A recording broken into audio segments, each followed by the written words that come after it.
aming papa.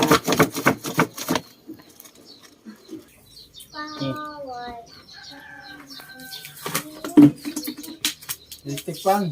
Yung sa gitna ay kay Iya yan. Tayo niya ng fish. Akin yan. Pero eventually, tuturuan po namin yung kumain ng isda. Gagay na ka ni Papa. Wow, with matching sagot gulaman.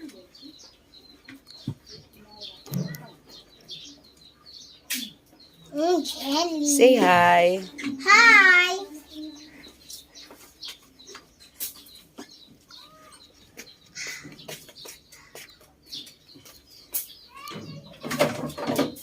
Diyan, pwede ata yun. Ano yan, sasaksan.